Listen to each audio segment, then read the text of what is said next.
Hello! Welcome to the very first video in my Monster Girl series. During the month of October, I'm going to be attempting, keyword attempting, a 31-day art challenge. Similar to Inktober, but with a few of my own personal twists. Twist number 1. I'm going to be using 2 prompt lists. Just to make this challenge a little less rigid, I'm giving myself 2 prompt options to pick for each drawing. Whichever one inspires me more is the one that I'll go with. A few disclaimers before I get into the design phase though. Number 1, I am not necessarily doing 1 drawing a day. Some days I'll do 1, some days I'll do 3. It just depends on my free time and will to live. I'll be posting 1 drawing a day, but between working full-time and editing your classic 1 drawing a day for 31 days rules aren't really gonna work for me. Number 2. I did not make these lists. I found them on Pinterest. I know, everyone boo, throw tomatoes at me. This list has the username on it, luckily, but if anyone has any ideas on who made this one, please let me know and I'll credit them. So, starting off. Our prompts for day 1 on both lists are Vampire versus Frankenstein. Yippee! So I had a decent amount of ideas for both. Like, I thought it'd be really cool to go the, Bride of Frankenstein route, but go a little heavy on the bride design aspect. I also love working with, mint green and teal color palettes. But I'll be real with you guys. I'm definitely a sucker, no pun intended, for a good vampire design. There's just so many ways that you can go with it and so much lore to pull from that I just had to go with a little vampire monster girl. So next we're going to jump over to Pinterest to look for some inspiration. I'm definitely a Pinterest rat, so this is going to be a recurring theme for this month. Alrighty, I got my inspo board together, and as you can see, Dracula and Elizabeth were definitely big inspirations for this one. I love them. I love them so much. But not only that, I was definitely looking at a trad goth style for some inspo as well. But I also super like the idea of doing a vampire design with more bat-like attributes. And then the pinup style. It sinks its hooks in me every time. But now that I've got a little inspiration, I'll go ahead and start on the actual drawing. And while I'm doing that, sit back, relax, and let's read a little vampire story together. A crescent moon smiled down on the small village below. Its long, silvery streams of ethereal light were captured by the gossamer fog, which hung heavy in low places of the community. Here, in the early hours of the morning, all manner of nocturnal creatures stalked, scurried, and slinked. Over hills and under houses they prowled, but none with evil intent, none that acted against nature, that is, save for one, a thing of nightmares, which moved as quiet as a shadow. In life, it had been a man, but now it was a twisted mockery of humanity. Its flesh, if it could be called flesh, was as white as ivory and cold as December stone. The creature's thin, cruel lips were a dark scarlet, and behind them hid white, razor-sharp teeth. When it was a living man, he loved and laughed. Now, as an abomination of undeath, it knew only hatred and jealousy of the living. That, and its unholy hunger for blood. Its shoeless feet, with talon-like nails, never touched the ground, but rather floated a few inches above it. The fiend glided with all the likeness of a balloon being pulled along on a string through the backyards and alleys. As it passed by a church and through the stretching shadow cast by the crucifix affixed to the top of the steeple, the creature's movement slowed, like moving through thick mud, but it was not stopped entirely. The faith of this world was on its deathbed, and as such, so too was its power to ward off wretched spawn that now haunted the village. Once beyond the church, the undead fixed its attention to the house at the end of the street. It was a quaint little house, with blue vinyl siding, white trim, and a well-manicured lawn. On either side of the front porch were bushes that hosted a spectacular array of red roses. Perhaps as little as 100 years ago they would have served as protection against the creature that drew nearer to the front door. But now, most of the people have forgotten the old ways, and too few of those who did know of them believed in them, and without belief, there is no protection.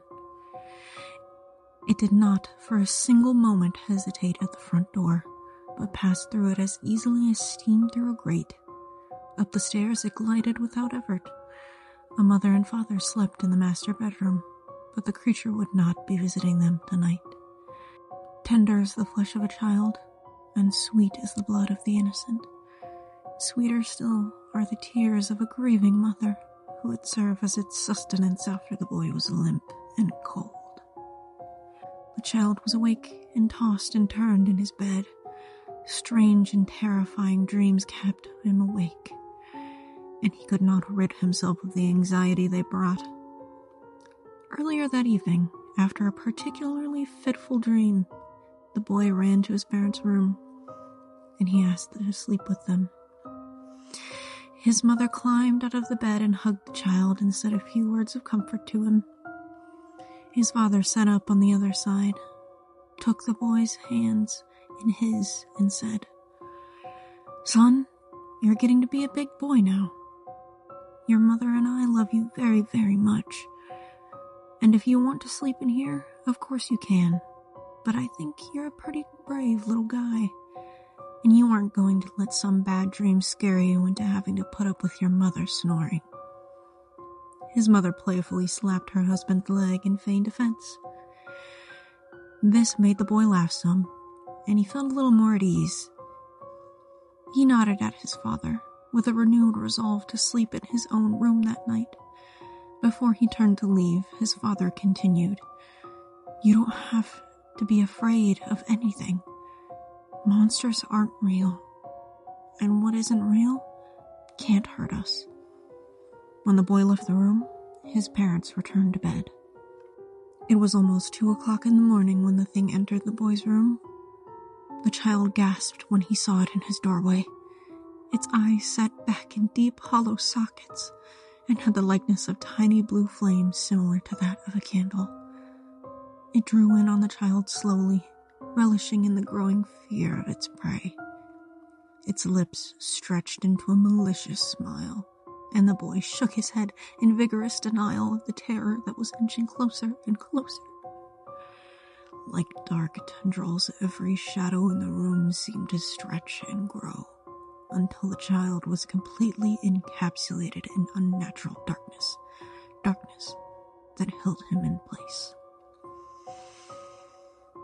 The boy closed his eyes tight, tighter than he had ever closed them in his 7 years of life. So tight it made his face hurt, so tight he could see little shapes of colored lights dance beneath his eyelids. "Monsters aren't real! Monsters aren't real!" He repeated his father's words over and over again to himself, but to no avail. He could not believe the words that came out of his mouth. His father was wrong. The thing was without question in the room with him. He could feel its very presence, the burning cold that radiated from its form. And he could smell it. It was a smell that reminded him of the dead possum on the road that he and his parents had passed a while back in the car. Only much, much worse. As the damp cold became more bitter and the stench grew heavier in the air, there was no doubting that thing was coming for him. The boy, with his eyes still clenched tightly shut, hugged himself and rocked back and forth in his bed. None of these measures served to soothe him, not in his time of impending doom. And a new anxiety gripped him when he heard an unearthly chittering laughter come first from one of the corners of the room, then from under his bed, then another corner. The boy clapped his hands to his ears, but the laughter persisted, almost as though he had done nothing at all. Tears streamed from the child's face when he heard the laughter move from one place to another, faster and faster until it was all around him, all at once. It was not through any desire of his own, but rather as if his body acted under its own accord when the boy's eyes snapped open. The laughter stopped, almost as suddenly as if it had never been there, and all was silent. The boy looked to his left and right in the room in a frantic panic, but he saw nothing. However, the room was still deathly cold, and the malodorous reek of decay still hung heavy in the air. He lifted his chin and tilted his head back to observe the ceiling. There he saw it, in all of its horror. Floating only a few feet above him was the fiend, and the boy looked directly into its abhorrent face. He saw clearly its chalk-white skin with sunken cheeks and glowing eyes. The fiend's blood-red mouth was agape, and its purple tongue lolled. Now, at the climax of the boy's fear, when he was nearly completely paralyzed, it was the time for the horror to strike, to slate its terrible thirst. It clutched for the child with both of its gnarled, claw-tipped hands, but with one swift motion, the child performed effortlessly their last resort, left to him. Before the ghastly shade could grasp the boy, it was all at once blinded by an intense white light. The creature screamed and faltered upwards, away from the boy. It drew its arms to its chest. They burned up to the elbows, as if the wretch had instead been a mortal man who foolishly thrust both arms into a raging fire. The creature, still blinded by the damnable light that filled the room, howled out in pain and anguish. Wounded and more than a little dejected, the creature vanished from the boy's room. From times old to present day, there has always been a firmly held belief among children, a belief that is not taught or handed down from one generation to the next. It is simply known in their hearts, as if by instinct. Every child knows that they are safe from monsters when they hide from them beneath their covers.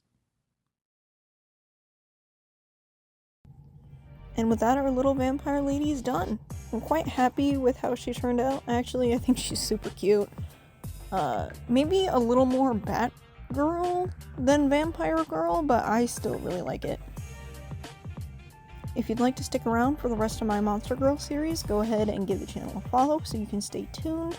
I also plan on doing a longer video at the end of the month to kind of wrap up my thoughts and compare all of the designs, and maybe to see if there's any improvement. Also, please leave name suggestions for a little vampire girly in the comments. I would love to see what you guys come up with. Anyway, stay safe.